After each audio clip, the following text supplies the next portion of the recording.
इस पार्ट की शुरुआत वहीं से होती है जहां पिछला पार्ट एंड हुआ था। कुछ देर बाद टाइम्स अप होता है। जज कैलन सबके स्टोन को देख रही होती है। शीशी खुश है कि कैलन इसकी तारीफ करेगी, लेकिन वो बस इतना कहती है बुरा नहीं था। तो वो सोच में पड़ जाती है कि उसने ऐसा क्यों कहा। फिर सोचती है जरूर वो जानबूझकर ज्यादा तारीफ नहीं कर रही। आखिर मैंने उसे 70 मिलियन का नेकलेस जो दिया है, अगर खुलकर तारीफ करेगी तो सबको शक हो जाएगा। लेकिन लियांग का बनाया हुआ पीस जज कैलन को इतना अच्छा लगता है कि वो तारीफ किए बिना रह नहीं पाती। कहती है कितना खूबसूरत है, तुमने इसके दरार को छुपाया नहीं बल्कि उसे अपने डिजाइन का सबसे खूबसूरत हिस्सा बना दिया। तो लियांग कहती है ये क्रैक इसकी कमी नहीं, ये तो कुदरत की दी हुई खास निशानी है। मैंने बस उस निशानी को और भी खूबसूरत बना दिया। वहीं तीनों भाई लियांग के डिजाइन को देख काफी खुश होते हैं। शुवोंग कहता है मैंने तो पहले ही कहा था हमारी बहना जरूर कमाल करेगी। लेकिन शीशी को अब भी लग रहा है कि लियांग का डिजाइन अच्छा नहीं। वो मन ही मन खुश होकर कहती है बातें तो अच्छी कर लेती हो, लेकिन तुम्हारे डिजाइन में अब भी इतना बड़ा दरार है, ये कंपटीशन तुम नहीं जीतोगी। लेकिन शीशी का स्टोन रूबी लियांग से इम्प्रेस हो जाता है। वो बोल पड़ता है जेम्स स्टोन को समझने का इसका जरिया मैं दिल से मानता हूँ। तो दूसरी कहती है काश मुझे भी कभी ऐसे ही किसी ग्रेट डिजाइनर के हाथ तराशा जाता। तो लियांग उन्हें चुप होने का इशारा करती है। जजेस की मीटिंग खत्म होती है। अब विनर अनाउंस किया जाएगा। शीशी खुश है कि उसका नाम लिया जाएगा, लेकिन ऐसा नहीं होता। मिस कैलन लियांग को विनर अनाउंस कर दी है।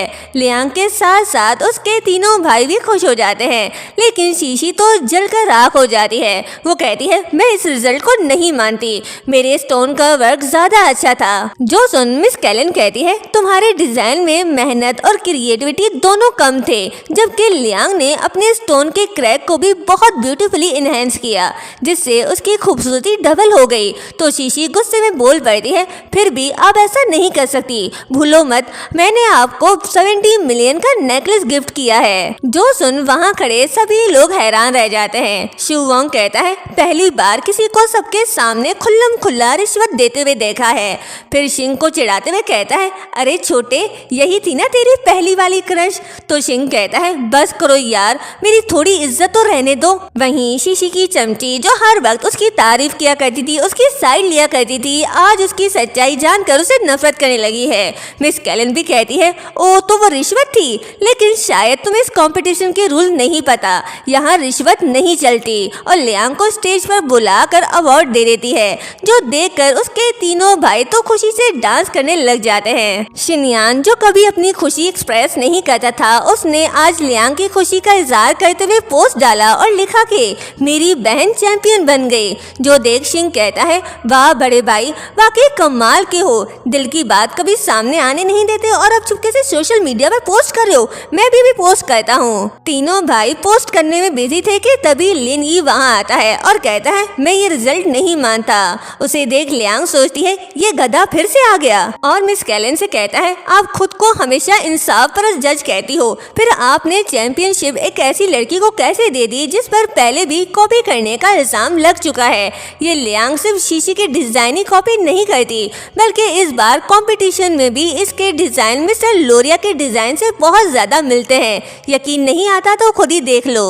और सबको डिजाइन दिखाता है, जिसे देख सब लियांग के बारे में उल्टी सीधी बातें करने लग जाते हैं। जो सुन शिंग कहता है मेरी बहन के खिलाफ बकवास करने की हिम्मत कैसे हुई, क्या उल्टी सीधी बातें कर रहे हो तुम लोग। तभी लियांग कहती है हाँ ये बात सच है, मैंने वाकई उसके डिजाइन से इंस्पिरेशन ली थी। तो लिनी कहता है सबने सुन लिया ना, इसने खुद मान लिया है, एक कॉपी करने वाले को कंपटीशन में हिस्सा लेने का कोई हक नहीं। मेरा मशवरा है इसे कॉपी करने वाले डिजाइनर को हमेशा के लिए ब्लैक लिस्ट कर दिया जाए। लेकिन तभी लियांग कहती है क्योंकि ये डिजाइन शुरू से ही मेरा था, और सबको एक बैज दिखाती है जो लोरिया का था और उसकी कोई कॉपी नहीं थी, जिससे ये प्रूफ हो जाता है कि लियांग ही लोरिया है। सच जानकर लिनी और शीशी का मुंह देखने वाला था, जबकि तीनों भाई हैरान थे कि उनकी बहन इतनी बड़ी डिजाइनर है। लियांग लिनी से कहती है और तुम दोनों हर बार मुझे तंग करने चले आते आते हो, आज मैं तुम दोनों को पुलिस स्टेशन भेज कर ही दम लूंगी। लेकिन लिन ये मानने को तैयारी नहीं था कि लियांग ही लोरिया है। कहता है अगर तुम ही लोरिया हो तो फिर तुम शीशी की डिजाइन कॉपी क्यों करती थी? तो शुवोंग कहता है कॉपी लियांग नहीं शीशी करती आ रही थी, और सबके सामने वो सीसीटीवी फुटेज भी प्ले कर देता है जिसमें शीशी लियांग के डिजाइन चोरी कर रही थी। जो देख लिन ये शीशी से कहता है तुम इतने सालों से मुझे धोखा दे रही थी। सच सामने आने के बाद शीशी शर्मिंदा नहीं होती, बल्कि लिनी से कहती है भाई अगर मैं मान लूं कि कॉपी मैंने ही की थी तो क्या आप मुझे बहन मानना छोड़ दोगे और लियांग को अपनी बहन बना लोगे? मत भूलिए आपने ही कहा था कि हम एक ही फैमिली हैं और हमेशा मुझे प्रोटेक्ट करोगे। लेकिन लिनी की आंखें अब खुल चुकी हैं। वो शीशी से कहता है मुझे भाई मत बोलो, मैं तुम्हें 10 साल से भी ज्यादा अपनी बहन मानता रहा, अपना सारा प्यार तुम पर लुटाता रहा। मुझे हमेशा लगा तुम मासूम हो, अच्छी हो और समझदार हो, लेकिन मुझे क्या पता था कि तुम इतनी चालाक निकलोगी। शीशी उसे माफी मांगने लगती है तो लिनी कहता है तुम हमेशा से ही ऐसी करती हो, लियांग के डिजाइन चोरी करके अपने नाम बना लेती हो। लियांग की हर चीज पर तुमने कब्जा कर लिया, उसका भाई, उसकी फैमिली, उसका घर, सब कुछ तुमने छीन लिया। तुम्हारी वजह से मैंने अपनी सगी बहन को घर से निकाल दिया, हमेशा अपनी बहन से ज्यादा तुम्हें प्यार किया और तुमने मुझे सिर्फ धोखा दिया। जिसके बाद वो लियांग से माफी मांगने लगता है। मुझे पता है सिर्फ सॉरी कह देने से कुछ ठीक नहीं होगा, लेकिन डैड अब ओल्ड हो चुके हैं, हमारी फैमिली को तुम्हारी बहुत जरूरत है, पुरानी बातों को भूल जाओ, मेरे साथ घर चलो। लेकिन लियांग कहती है तुम्हें सच में लगता है कि सारी गलती शीशी पर डालकर मैं तुम्हें आसानी से माफ कर दूंगी? सॉन्ग फैमिली में मुझे सबसे ज्यादा नफरत शीशी से नहीं बल्कि तुम जैसे गधे से है, और उस आदमी से भी जो सिर्फ नाम का बाप था।